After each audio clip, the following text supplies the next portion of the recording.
दिल्ली में जो केसेस हैं कल 11,684 11,684 केसेस आए थे।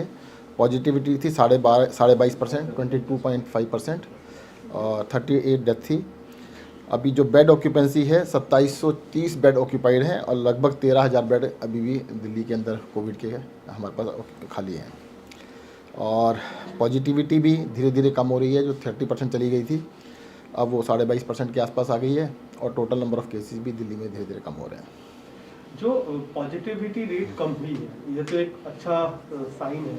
कई सारे जो ट्रेडर्स हैं वो कह रहे हैं इस बिना पे थोड़ी राहत हमें मिलनी चाहिए, जैसे इवन ऑड है और बाकी तमाम चीज़ें, क्या उसको भी लेकर कुछ आप कर रहे हैं? अभी देखिएगा 22.5% 23% के करीब है, मतलब इतनी भी कम नहीं आई है एकदम से सब चीज़ें खोल दी जाएँ।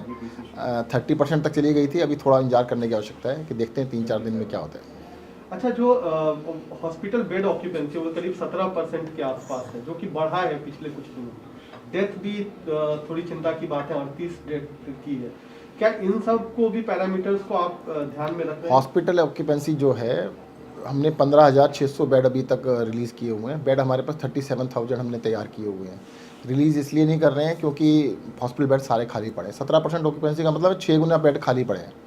एक बेड ऑक्यूपाइड है तो 5 बेड खाली हैं, तो काफ़ी बेड अभी हमारे पास खाली है। ऑक्यूपेंसी बिल्कुल ज़्यादा नहीं है। और अब तो मैंने आपको बताया ना, पिछले एक हफ्ते से जो डेली एडमिशन थे वो बिल्कुल नहीं बढ़ रहे हैं।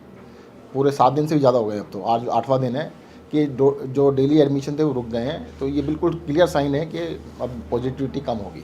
सर, रिव्यू किया जाएगा कब इसको, क्योंकि मुंबई में तो स्कूल खोलने की बात हो चुकी है।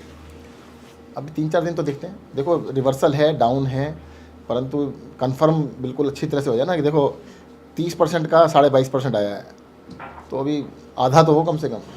तो क्या अभी कोई डीडीएमए की मीटिंग कोई अभी प्रस्तावित नहीं, है? जब कॉल होगी बता दिया जाएगा। अच्छा, दूसरी बात सर कि जिस तरीके से सारी चीज़ें आप कह रहे हैं कि बेड भी अभी मुहैया है, लेकिन आगे की क्या कुछ रूपरेखा हम देखें? क्या पहले ऑड इवन को आप वापस लेंगे? नहीं, आगे की रूपरेखा सबसे पहले तो मैं आपको बता दूं यही है कि दिल्ली के अंदर जो ये 5वीं लहर है, देश के अंदर तीसरी लहर है, दिल्ली के अंदर ऐसा लगता है कि अब इसका पीक तो आ ही चुका है, डाउन होना स्टार्ट हुआ है। जितनी तेज़ी से बढ़ा था, हम आशा करते हैं उतनी ही तेज़ी से नीचे गिरे, और उतनी तेज़ी से नीचे गिरेगा तो सबसे पहला तो ये है कि 2-3 दिन वेट कीजिएगा, देखते हैं कितनी तेज़ी से गिरता है। एक और कंसर्न है कि जैसे टेस्टिंग को लेकर के 55,000 के आसपास 50-55,000 चल रहा है।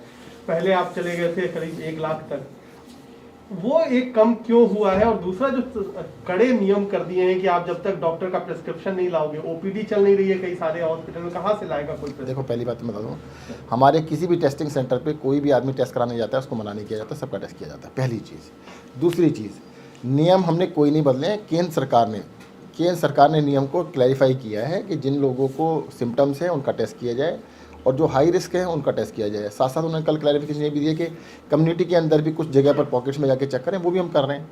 और टेस्टिंग का देखो, जब किसी को मना कर ही नहीं रहे, हमारे टेस्ट पिछले आप 6 महीने में देखिए 50,000 के आसपास चल रहे हैं, 50-60, 50-60। कल भी 52 थे, आज 60,000 के करीब हैं। तो क्योंकि संडे को लॉकडाउन था, संडे था, थोड़ा कम होते हैं, उसके बाद थोड़ा से बढ़ जाते हैं। तो टेस्टिंग में ऐसा कुछ नहीं है, किसी को मना नहीं किया जा रहा है। आज की पॉजिटिविटी रेट और केस कितना है, आने की संभावना है? अभी जो डाटा कलेक्ट हो रहा है उसके हिसाब से लगभग 24% के करीब पॉजिटिविटी होगी और 13,000 के करीब केस होंगे। सर, सेंटर ने दोबारा लिखा है कुछ स्टेट्स को, यूनियन टेरिटरीज को, यही बोलते हुए कि टेस्टिंग कम कर दी गई है, दोबारा से रैंप अप की। देखिएगा, दिल्ली के अंदर पूरे देश के हिसाब से कम 3 गुना टेस्टिंग हम कर रहे हैं पूरे देश के। हाँ, बाकी राज्यों में हो सकता है कम हो, दिल्ली के अंदर टेस्टिंग बहुत ज़्यादा कर रहे हैं और बढ़ा दें।